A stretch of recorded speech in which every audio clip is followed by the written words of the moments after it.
Hi everyone, David Garrido from La Liga Lowdown here. Listen, don't be too sad. We know the La Liga season is over, but we've got plenty more super content over the course of the next week or so on this very YouTube channel to keep you entertained, including another exclusive interview. More on that in a bit, but even so, more reason to subscribe, enable those notifications and spread the word. You won't regret it. But for now, why keep waiting? Let's get debating.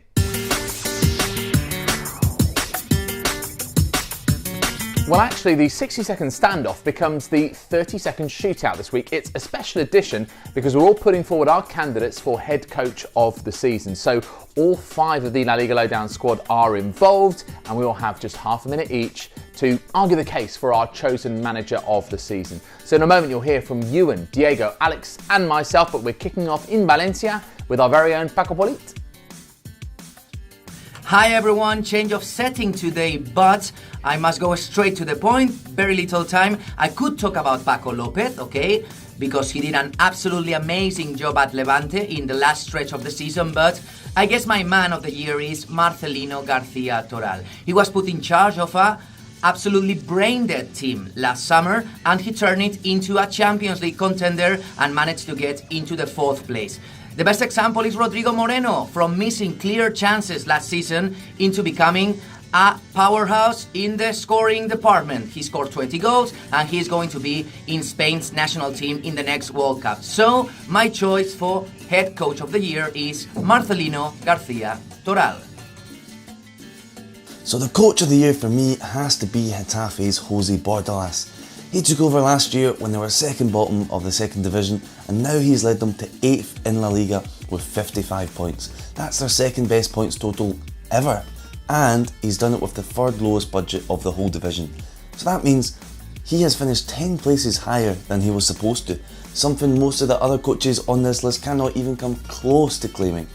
So for me it's simple, my head coach of the season is Jose Bordalás.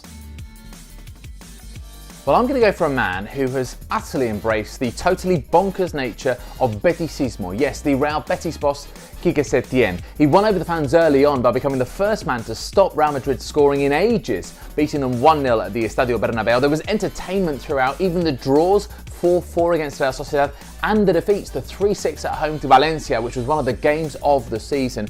There were tough times too. They went out of the Copa early to Cádiz of the Segunda División. They were smashed 5-0 at Eibar. But credit to him, he turned it around, signed Marc Bartra, switched to 3 at the back and really tightened things up after that. 6 straight wins towards the end of the season and also 6 straight clean sheets. They made history and suddenly Betis had qualified for the Europa League. So my choice for head coach of the season is Quique Setién. When Abelardo arrived at Alavés in December, he came to a team that were bottom of La Liga, that had gone through 3 coaches and only managed to take 6 points out of a possible 39.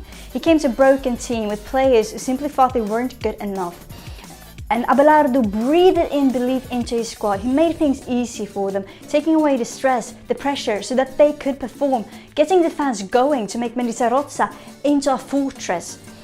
25 matches and 41 points later, and would we have a table from when Abelardo took over, then Alavés would be in the Europa League. So my choice for head coach of the season is Abelardo Fernández. Vale chicos, vamos a ver.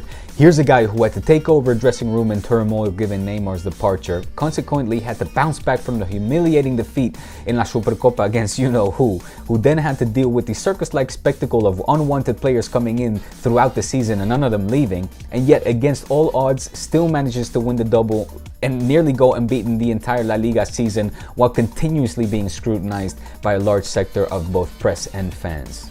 For those reasons alone, my choice for coach of the season is Ernesto Valverde. So Paco has picked Marcelino, Euan backing Bordalás, Diego has gone for Ernesto Valverde, Alex's answer is Abelardo, and I'm saying Quique Setién. So that's what we think, but what do you think? Who deserves to be head coach of the season? Is it any of the above, or should it be someone else? Put your comments and your choice in the section below this video. Don't forget to find us, follow us and chat to us on Twitter. We are at La Liga Lowdown. Plenty to discuss, including Spain's World Cup squad and of course the build-up to the Champions League final. Our mini pod is out. Make sure you listen and subscribe. All the details are in the description to this video too. Don't forget our website, it's www.laligalowdown.com, so go visit that for all of our content in one place. And as far as this YouTube channel is concerned, we're speaking to a man this week who has played for both Celta Vigo and Alavés, and he's off to the World Cup with Sweden. Yes, it's another exclusive interview with John Guidetti. It's in 2 parts on Wednesday and Thursday, and we've got our final Partidazo predictions video of the season as we look ahead to Real Madrid against Liverpool in Kiev in that Champions League final. So, subscribe, enable notifications, and tell your friends. You will not regret it. That's it for now. See you soon.